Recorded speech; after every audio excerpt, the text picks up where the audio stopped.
Assalamualaikum warahmatullahi wabarakatuh. Saya Iis Nur Afifah, CGP Angkatan 7 Kabupaten Kendal dari SMA 1 Leli. Kali ini saya akan mewawancarai kepala sekolah terkait pengambilan keputusan berdasarkan nilai-nilai kebajikan. Selamat menyaksikan.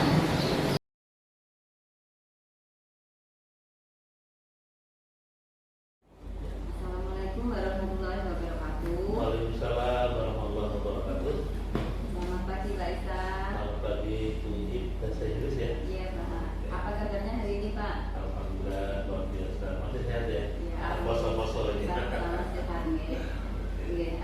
Terima kasih atas waktunya ya Pak, meluangkan waktu untuk sesi wawancara.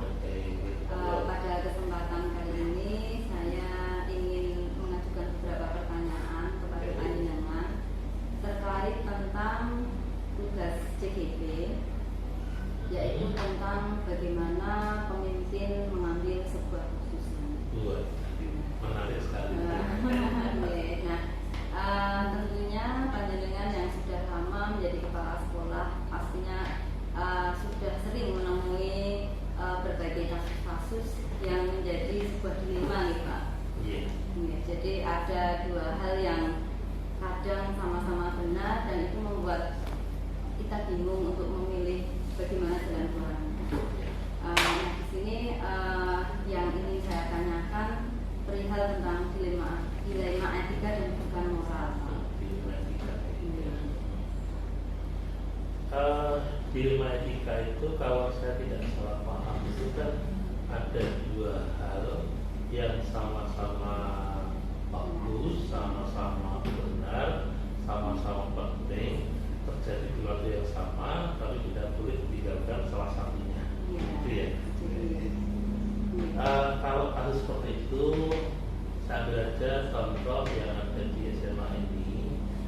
Di satu sisi kepala sekolah bertanggung jawab atas pelaksanaan kegiatan belajar mengajar. Di sisi lain, kepala sekolah juga bertanggung jawab atas karir pegawai alumni. Ketika guru harus melaksanakan kegiatan mengajar, di sisi lain guru harus memenuhi kebutuhan untuk kelengkapan dokumentasi kenaikan pangkat. Maka kepala sekolah di sini mengambil sebuah keputusan itu didasarkan dari hasil koordinasi bareng, ya, di mana guru itu fokus ditugaskan untuk mengajar. Nah, supaya kepegawaiannya itu tidak terbengkalai, maka kita menugaskan staf tata usaha yang dikomandani oleh PLT Kasubag Tata Usaha untuk mengurus semua dokumen kenaikan pangkat guru yang bersangkutan. Dengan demikian maka KPM jalan, kenaikan pangkat jalan. Berarti prosedur atau caranya sudah cukup jelas sekali ya Pak. Melalui bersama tadi ada TU, ada di bawah koordinasi PLT Kasubag. Ini menarik sekali ya Pak. Pertanyaan berikutnya ya Pak, bagaimana panjenengan itu menjalankan pengambilan keputusan di sekolah panjenengan, terutama untuk kasus yang dianggap sama-sama benar tersebut? Dasar pertama adalah tupoksi, tugas pokok dan fungsi. Dalam hal contoh yang tadi adalah guru tugas utamanya mengajar, sedangkan TU tugas utamanya diantaranya adalah membantu penyelesaian administrasi, termasuk administrasi kenaikan pangkat guru. Ketika tupoksi itu sudah dipahami bersama oleh teman-teman dan itu dibekukan dalam bentuk surat tugas yang ada di lembaga ini, maka semua orang paham akan tugas masing-masing. Nah, dengan kepahaman tupoksi tadi, maka memperlancar proses pelaksanaan kegiatan. Jadi caranya dengan menegaskan tupoksinya masing-masing ya Pak. Kemudian pertanyaan selanjutnya, langkah-langkahnya atau prosedurnya itu seperti apa yang biasanya akan dilakukan? Pertama, dalam hal penguatan tupoksi tadi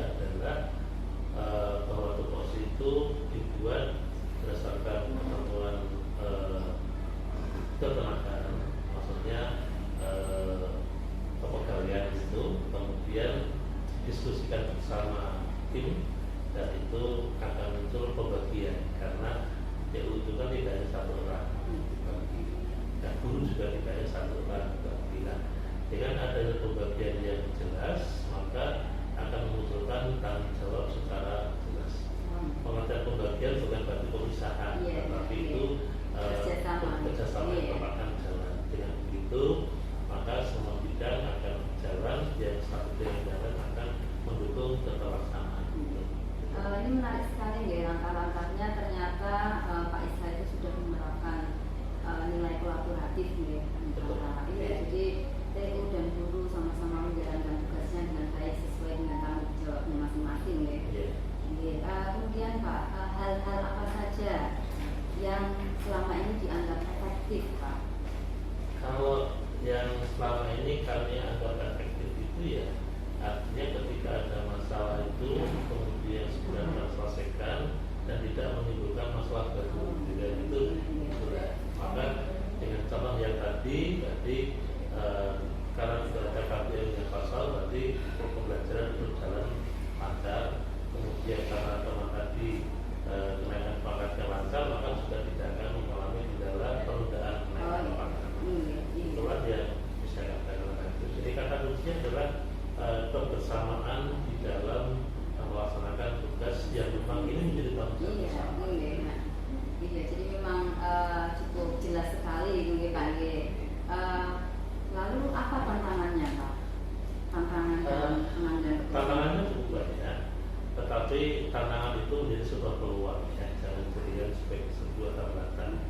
Ketika ada tantangan, kemudian contoh tantangan yang tadi adalah bagaimana mengkomunikasikan dan meyakinkan kepada guru tersebut bahwa urusan pegawai itu insya Allah akan terselesaikan gitu.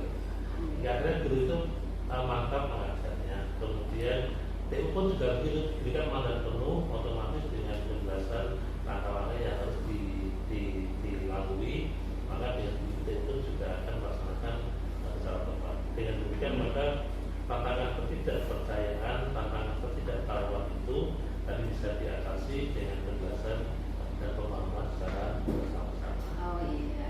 Ini bagus sekali ya. Jadi tantangan di sini bagi Pak Isa, tantangan itu bukan sebuah hambatan, tapi justru menjadikan peluang ya, untuk lebih sama-sama lebih bisa menangani, menjembatani, dan sama-sama tantangan itu tidak menjadi sebuah penghalang ya Pak. Bukan penghalang. Bukan penghalang ya. Kemudian pertanyaan selanjutnya nih Pak, apakah ada jadwal tertentu Pak atau istilahnya tata kala ya, dalam sebuah penyelesaian kasus dilema etika tersebut?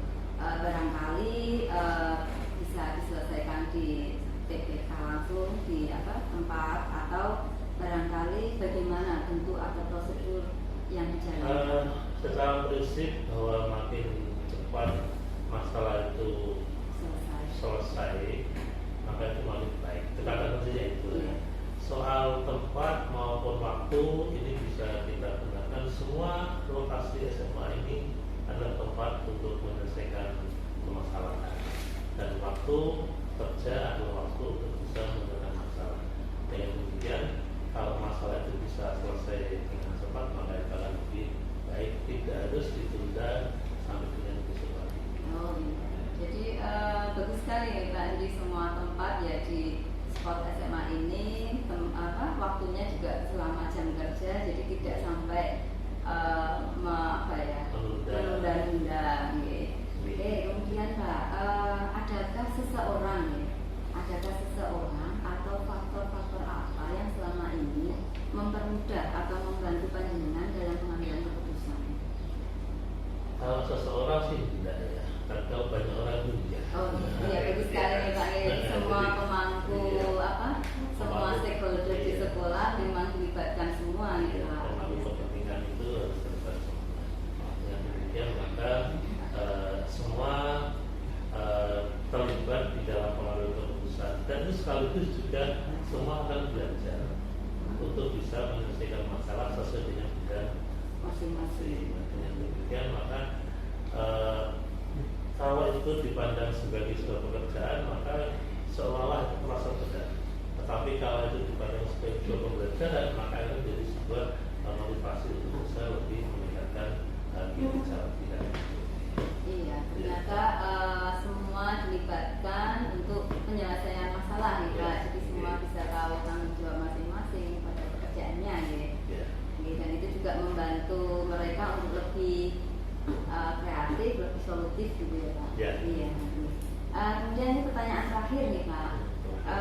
dari semua yang sudah kita bicarakan, kita perbincangkan ini, pembelajaran apa yang dapat panjenengan petik dari pengalaman tersebut? Mungkin Bu Ip masih ingat ya, ketika pembelajaran bahasa Inggris itu kan ada istilah bahwa the process is as important as the end product. Oh iya. Bahwa proses itu ya sama pentingnya dengan produk akhir, dengan hasil akhir yang itu. Karena itu proses yang kita lakukan secara kolaboratif itu sama pentingnya dengan hasil yang nanti kita capai di akhir penyelesaian masalah tersebut. Dengan demikian, maka kata kunci adalah bahwa kegiatan manajemen sekolah ini karena dilaksanakan bersama-sama tim, maka akan bisa mendapatkan hasil yang dirasakan kemanfaatannya buat bersama. Iya. Ya, alhamdulillah, terima kasih sekali ya Pak. Ini saya mendapat banyak sekali pengetahuan. Semoga ini nanti bisa membantu saya ke depannya. Oke, jadi hal yang bisa saya petik di sini yaitu Pak Isa itu menerapkan nilai kolaboratif. Jadi semua dilibatkan, istilahnya memandu juga semua dan menjelaskan kepada semua atas tupoksinya masing-masing. Oke, terima kasih sekali atas penjelasannya pagi ini. Semoga bermanfaat. Sekian dari saya, Pak E. Oke, wassalamualaikum warahmatullahi wabarakatuh. Waalaikumsalam warahmatullahi wabarakatuh.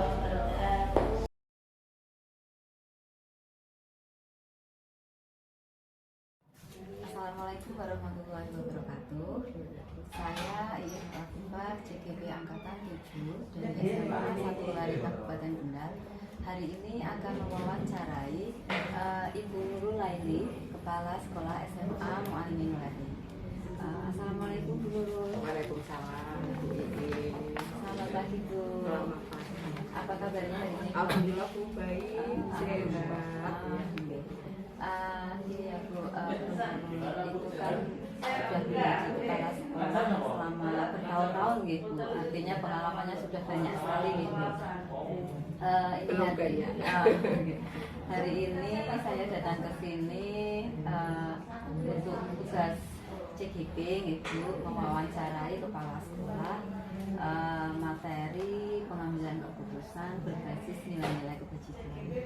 Nah di sini saya juga istilahnya ingin nafsu kawruh, ingin belajar banyak dari panjenengan sebagai pemimpin sekolah ini yang nantinya itu akan bermanfaat bagi semuanya gitu nih. Dalam pengambilan keputusan itu kan tentunya kadang ada sebuah dilema gitu. Jadi ada sesuatu yang dirasa sama-sama benar dan kita bingung untuk memutuskannya gitu. Pertanyaan saya yang pertama gitu, bagaimana cara panjenengan dalam mengidentifikasi kasus-kasus tersebut? Apakah itu masuk dalam dilema etika atau bijukan moral? Terima kasih Bu Iif. Saya diberi amanat di sini mulai tahun 2017 ini periode kedua, tahun kedua. Ya tentunya banyaklah yang saya alami, terutama di dalam mengambil keputusan di dilema etika ini. Berdasarkan yang saya alami itu biasanya identifikasinya terhadap kasus dilema etika itu berdasarkan jenisnya. Jenis kasus itu kan ada yang ringan, sedang, dan berat. Dan ketika itu kasus sudah teridentifikasi, maka saya harus menentukan nantinya waktu kapan saya harus menyelesaikan itu, kemudian siapa saja yang terlibat untuk menyelesaikan kasus itu, sehingga bisa membantu dari hasil keputusan nanti bisa menjadi keputusan yang baik seperti itu. Iya. Menarik sekali gitu. Jadi cara mengidentifikasinya yang pertama menentukan jenisnya, ringan, sedang atau berat. Ya, karena ini kan sekolah besar gitu, jadi kan mungkin ada kasus yang ringan gitu. Ini menarik sekali bagi saya. Kemudian juga ditentukan waktunya, ditentukan siapa yang terlibat. Berarti Bu Nurul itu sudah menerapkan nilai kolaboratif ya. Jadi melibatkan semua unsur. Kita tidak bisa sendiri sih kalau seperti ini, karena kalau sendiri nanti berat di tanggung jawab hasil keputusan itu. Makanya kita harus komunikasikan. Bagus sekali Bu, ini menarik sekali gitu. Terus pertanyaan selanjutnya gitu, bagaimana panjenengan dalam pengambilan keputusan itu, bagaimana panjenengan menjalankan pengambilan keputusan di sekolah panjenengan? Ya, dalam pengambilan keputusan itu biasanya tergantung dari masalah itu terkait dengan masalah apa. Yang kedua, siapa. Ketika contoh misalkan itu kasus masalah di ranahnya kesiswaan atau siswa, itu saya komunikasinya dengan ranah kesiswaan dulu.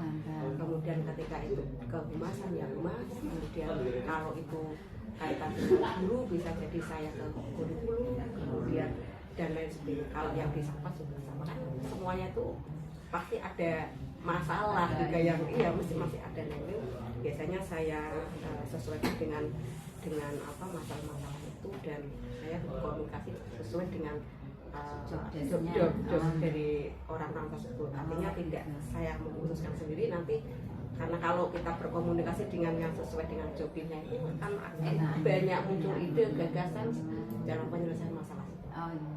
Ini bagus sekali ya Bu, jadi tergantung pada masalahnya apa, sehingga panjenengan bisa larinya ke siapa ya, atau ke humas, ke kurikulum. Itu sudah tepat sekali nih Bu, sesuai dengan tugas tupoksinya gitu. Yang ketiga gitu, langkah-langkahnya atau prosedurnya seperti apa? Biasanya meskipun ini taruhlah kasusnya ringan, itu tetap saya harus menyusun rencana dulu. Rencana ya mungkin kalau rencana ini secara pribadi, karena ini kasus kan nggak semuanya harus dikeluarkan juga. Kadang ada kasus yang ringan, sedang, berat, itu menyesuaikan sifat dari kasus tersebut. Jadi saya membuat rencana, kemudian mengkomunikasikan dengan pihak-pihak terkait, kalaupun itu kaitan dengan harus menghadirkan orang tua misalkan ya, berarti saya harus ke orang tua, kemudian kalau itu ada wali kelas BK saya sesuaikan, kemudian setelah ini baru setelah dikomunikasikan kita melaksanakan, itu dilaksanakan, habis itu dievaluasi gitu. Kemudian setelah dievaluasi itu mesti kita akan muncul nanti hal-hal yang harus kita rencanakan tindak lanjutnya, di akhir itu kita tindak lanjuti, sehingga keputusan itu bukan hanya pada saat itu saja menjadi putusan, tapi menjadi ada keberlangsungan, ada prosesnya, dan diterima oleh semua pihak, bukan satu sisi kepala sekolah saja, tidak. Nah, ini yang menjadikan nyaman dalam sebuah komunitas dan pengambilan keputusan, tidak memberatkan satu sisi saja, meskipun kasusnya kadang berat. Kalau dilakukan secara kolaborasi tadi, ini menjadi sebuah hal yang ringan, yang pasti harus ketika itu kasus siswa ya berpihak kepada siswa. Ini cukup pelajaran yang sangat bagus sekali bagi saya gitu. Jadi langkahnya itu ada planningnya, ada rencana, kemudian dikomunikasi, kemudian dilaksanakan, dan masih ada evaluasi dulu. Jadi evaluasi itu juga istilahnya seperti refleksi gitu. Jadi ini dalam hal ini juga masih melibatkan pihak-pihak yang terlibat juga. Ini bagus sekali ya Bu, nggak asal, istilahnya tidak asal mengambil keputusan, tapi ada dari rencana sampai ke evaluasi. Ya, menarik sekali Bu. Kemudian pertanyaan selanjutnya gitu, hal-hal apa yang selama ini Anda anggap efektif Bu? Yang efektif itu apa saja nih Bu dari sekian tadi? Untuk hal-hal yang menurut saya efektif itu saya ambil atau saya lakukan di sini itu ketika saya sudah mengkomunikasikan kasus itu kepada pihak terkait, kemudian menggali data, kemudian informasi, kemudian baru membuat alternatif keputusan, dan baru dimusyawarahkan menjadi kesepakatan bersama. Jadi di sini menjadi efektif sekali. Keputusan itu bukan tanggung jawab beberapa pihak saja, tetapi menjadi sebuah tanggung jawab bersama yang akan dilakukan secara bersama-sama. Meskipun namanya orang dengan kepala yang berbeda-beda, itu ada yang satu dua ada, tetapi karena ini sudah merupakan keputusan bersama, akhirnya kan mengikuti karena sudah melalui proses itu menurut saya efektif. Jadi kata kuncinya di sini adalah berarti hasil musyawarah bersama gitu ya. Bersama tanggung jawab. Walaupun dari berbagai ragam manusia itu ada yang berbeda, tapi kalau sudah dimusyawarahkan itu yang paling Betul. tepat gitu. Itu berarti ya baik sekali gitu. Ya, terus kemudian pertanyaan selanjutnya gitu ya. Tantangannya apa Bu dalam pengambilan keputusan ini? Kalau tantangannya pastinya internal itu pasti. Internal itu ya di sekolah sendiri, baik dari guru, siswa.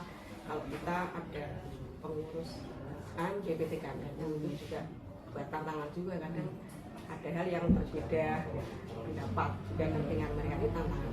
Kemudian yang dari luar itu juga bisa masyarakat, orang tua, kedinasan itu juga menjadi tantangan loh. Kita harus mempertimbangkan juga sesuatu keputusan itu yang tidak nantinya jegrek seperti itu ya. Jadi ini tantangan bagaimana bisa menyesuaikan dari dua sisi ini bisa misalnya yang baik.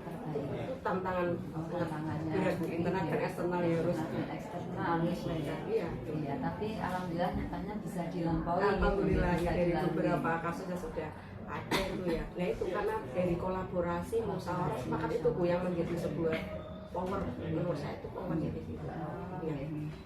Pertanyaan selanjutnya Ibu, apakah Anda memiliki tata kelola Bu atau jadwal tertentu dalam sebuah pengambilan keputusan? Jadi misal apakah langsung diselesaikan di tempat atau memiliki jadwal untuk menyelesaikannya seperti itu? Nah, tentu atau prosedurnya itu seperti apa? Iya, kalau jadwal sepertinya tidak ada. Cuman ada beberapa kasus yang harus kita lakukan dengan fast respon dan juga dengan slow respon. Oh, iya. Kasus-kasus yang fast respon itu yang harus segera diputuskan karena ini berkaitan dengan hal-hal yang akan segera dilakukan oleh anak, misalkan itu kasusnya anak, misalnya itu kasusnya guru, ya berarti oleh guru. Kalau slow respon ini kan bukan berarti menunda atau mengulur-ngulur waktu, bukan, tetapi untuk menggali informasi, menggali data, kemudian bisa mempertimbangkan sehingga nantinya keputusannya tidak merugikan pihak lain seperti itu, sehingga kalau disampaikan tadi ya ada dua, bisa jadi fast, bisa jadi slow gitu. Jadi kalau jadwal itu tidak ada karena jadwal itu ya selama jam kerja gitu. Iya. Tapi ada dua keputusan, ada fast respon yang harus dipikirkan secara cepat gitu. Ada juga yang slow respon karena kita perlu informasi yang lain gitu. Betul sekali gitu. Kemudian adakah seseorang atau faktor-faktor apa yang selama ini mempermudah panjenengan dalam pengambilan keputusan ini Bu? Ya, alhamdulillah untuk dewan guru di sini, karyawan itu sebagian besar orang-orangnya terbuka, kemudian tidak memaksakan. Nah ini menjadi modal juga buat saya dan power tersendiri buat saya kadang komunikasi atau sharing sebelum pada ranah secara kedinasan. Kedinasan misalkan ini kasusnya untuk kesiswaan, saya berkomunikasi dengan kesiswaan. Biasanya orang-orang yang mungkin bisa saya ajak sharing. Tentunya orang itu satu orangnya terbuka, dua tidak memaksakan kehendak dan sebagainya. Kemudian kadang juga dari BPTKM ini juga memberikan masukan, memberikan semacam ide, langkahnya seperti ini atau solusinya seperti ini, dan yang tidak ketinggalan juga dari keluarga. Keluarga itu tentunya juga sangat penting juga loh Bu. Supportnya tuh penting, terutama kalau di keluarga itu kita pendekatan di agama Bu. Jadi kalau pendekatan agama itu dilakukan, sepertinya masyarakat besar pun nggak jadi beban. Betul, karena itu kita memegang prinsip konsep-konsep agama ketika kita sudah melakukan di jalur yang benar, meskipun di lapangan itu karena pikiran manusia kita nggak bisa benar menurut manusia, itu tergantung manusianya. Tapi kalau itu sudah benar menurut aturan konsep agama udah kita jadi santai seperti itu nggak usah. Ya, jadi di sini pertanyaannya kan adakah seseorang yang mempermudah? Ternyata Bu Nurul itu menjawabnya bukan seseorang ya, tapi banyak orang. Jadi memang iya Bu Nurul itu menjunjung tinggi nilai kolaboratif. Dan di sini yang saya tangkap yang pertama itu yang yang diutarakan itu Dewan Guru. Jadi saya apresiasi sekali ya Bu Panjenengan sebagai kepala sekolah justru menghargai para stafnya ya, Dewan Guru.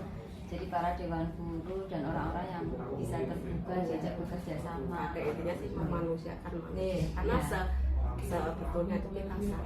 Kita hanya berbeda di posisi saja. Kalau manusia sama-sama manusia. Jadi Bu Nurul itu bukan one man show ya, Bu. Istilahnya kepala sekolah yang menjunjung tinggi nilai kolaboratif dan menghargai stafnya. Kalau one man show saya tidak sendiri dari pembikinnya. Kalau ini saya nggak akan merasa berat karena apa yang dipikir banyak orang.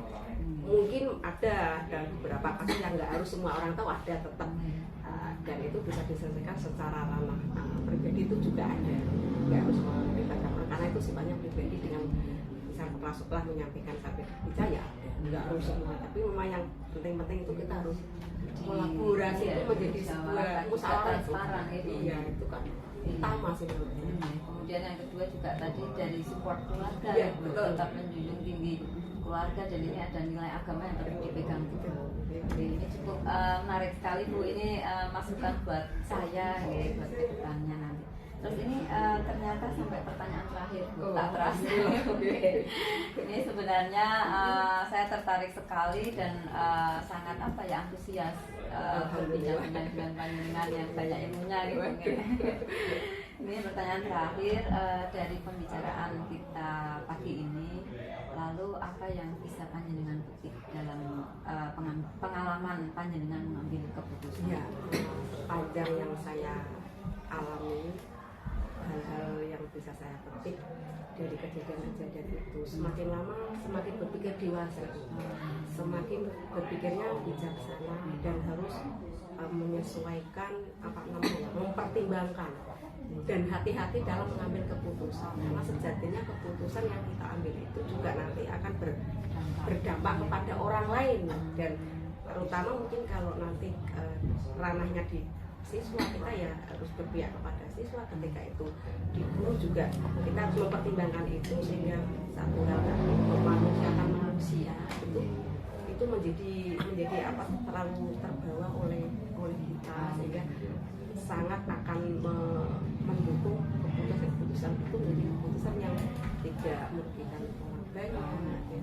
Meskipun kadang satu saat ada yang jenis manusia itu kadang ada hal, tapi kan ada evaluasi. Ini berat juga di besok seperti apa, ada keputusan yang memang harus direvisi, itu nantinya akan menjadi sepakatan dan keputusan bersama, tanggung jawab bersama. Iya, ternyata pembelajaran yang bisa dipetik dari seorang Bu Nurul yang seorang pemimpin ini masih diungkap dewasa, ya. Ada kasus menjadikan dewasa, menjadikan bijaksana. Padahal saya melihat sudah cukup sangat bijaksana ya. Manusia itu harus terus belajar. Iya, dari ada kasus menjadi dewasa, menjadi bijaksana, dan satu kata kunci tadi yang menarik sekali yaitu hati-hati dalam sebuah pengambilan keputusan, karena itu nanti hasilnya berdampak pada orang lain. Saya juga tadi menangkap menangkap itu berpihak pada murid ya. Jadi Bu Nurul itu sudah sesuai dengan filosofi Ki Hajar Dewantara. Jadi berpihak pada murid dan tadi memanusiakan manusia. Jadi kalau saya mengambil kesimpulan ini, Bu Nurul sebagai seorang pemimpin di sini tetap memanusiakan manusia dan menjunjung tinggi nilai kolaboratif, kebersamaan, tidak berperan sendiri, seperti itu nanti sampai ke dan depan. tetap berpegang teguh pada nilai agama. Sekian Bu, terima kasih.